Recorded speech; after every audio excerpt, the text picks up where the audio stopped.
नमस्कार दोस्तों, आज फिर आपके सामने एक महत्वपूर्ण जानकारी लेकर हाजिर हो चुके हैं। सभी पेंशन लाभार्थी ध्यान दें।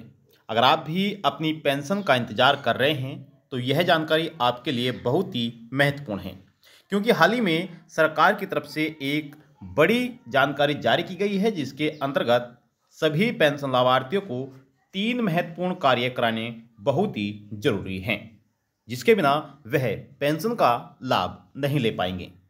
अगर आप भी पेंशन लाभार्थी हैं, चाहे आप कोई सी भी पेंशन का लाभ ले रहे हैं, आपको यह 3 बड़े कार्य करने ही होंगे, तभी आपको पेंशन का पैसा मिल पाएगा।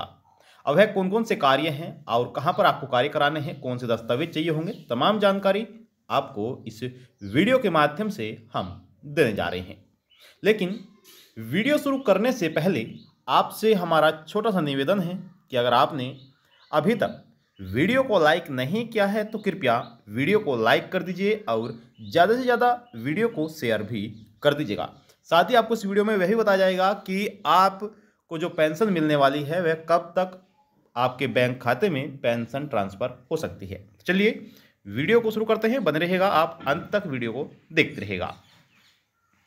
दोस्तों, हाल ही में पेंशन लेने वाले लोगों के लिए सरकार की तरफ से जरूरी खबर जारी की गई है। पेंशन को जारी करने के लिए पेंशन सत्यापन किया जा रहा है, जिसमें जांचा जा रहा है कि किन पेंशन लाभार्थियों को इस बार पेंशन दी जानी है और किन पेंशन भोगियों की पेंशन को रोका जाना है।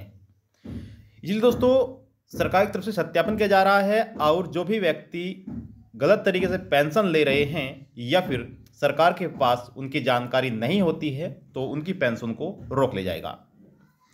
तो अगर आपने वह 3 बड़े कार्य नहीं कराए हैं तो आपको कराना बहुत ज़रूरी है। अगर आपने पहले ही वह कार्य करा लिए हैं तो दोस्तों आपको दोबारा से वह कार्य कराने की आवश्यकता नहीं है। अब कौन कौन से वह कार्य हैं, उन कार्यों के बारे में हम आपको एक एक करके बताएंगे। देखिए दोस्तों, आपको बता दें कि अगर पेंशन लाभार्थी समय रहते बताए गए कार्य को निपटा लेते हैं, क्योंकि काफ़ी ऐसे पेंशन लाभार्थी हैं जिनकी पेंशन को पहले ही बंद कर दिया है, यानी कि आने वाली जो पेंशन है, आने वाली पेंशन का लाभ उन लाभार्थियों को नहीं मिलेगा।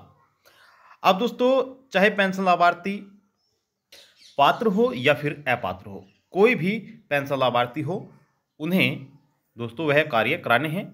तो यहाँ पर बुजुर्ग पेंशन, दिव्यांग पेंशन और विधवा पेंशन, सभी लाभार्थी ध्यान दीजिएगा। अब कौन कौन से वह कार्य हैं, चलिए उन कार्यों के बारे में बता देते हैं।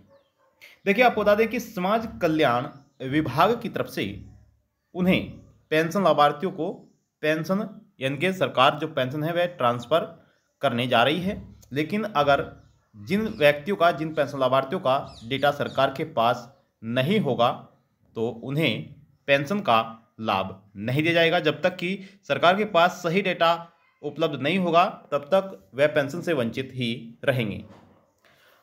इसलिए सरकार ने यह 3 बड़े कार्य करने को कहा है। अब इनमें से एक जो कार्य है वह है आपके बैंक खाता को लेकर, यानी कि जिस भी बैंक में आप पेंशन का पैसा ले रहे हैं उस खाते की आपको केवाईसी करानी होगी, क्योंकि काफ़ी ऐसे लाभार्थी हैं जो काफ़ी लंबे समय से लेन देन नहीं करते हैं, जिसकी वजह से उनका खाता सीज हो जाता है, फ्रीज हो जाता है, बंद हो जाता है।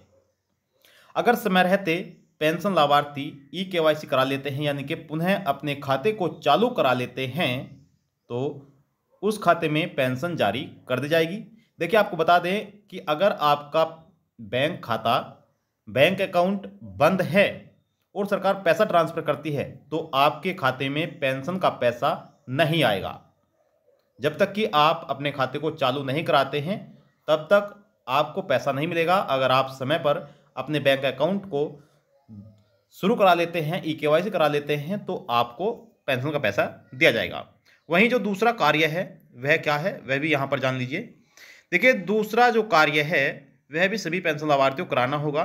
देखिए, जिन पेंशन लाभार्थियों ने अब तक ई-केवाईसी नहीं कराई है वह करा ले। और साथ साथ सबसे बड़ी बात यह है कि काफ़ी ऐसे पेंशन लाभार्थी हैं जिनकी पेंशन रुकी हुई है। देखिए, अगर आपकी पेंशन रुकी हुई है तो आपको अपने फार्म में करेक्शन कराना होगा।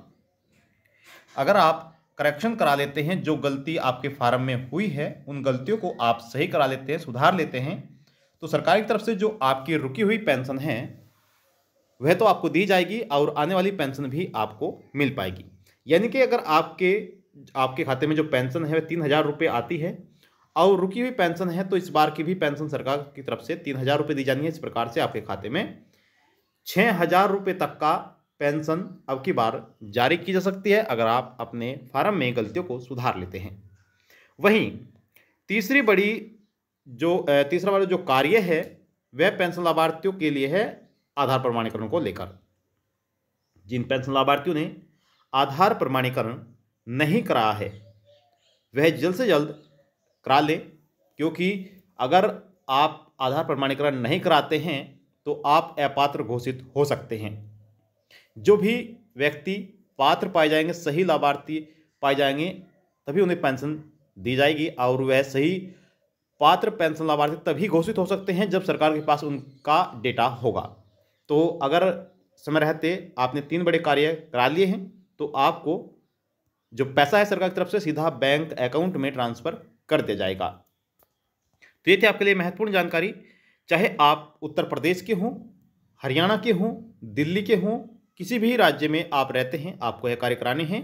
आपका कौन सा राज्य है अब हमें कमेंट बॉक्स में जाकर जरूर बताएगा, क्योंकि सरकार अलग अलग तरह से ही अलग अलग समय पर पेंशन को जारी करती है। तो इस बार जो उत्तर प्रदेश में पेंशन आनी है वह अक्टूबर महीने में कभी भी सरकार पेंशन को ट्रांसफ़र कर सकती है।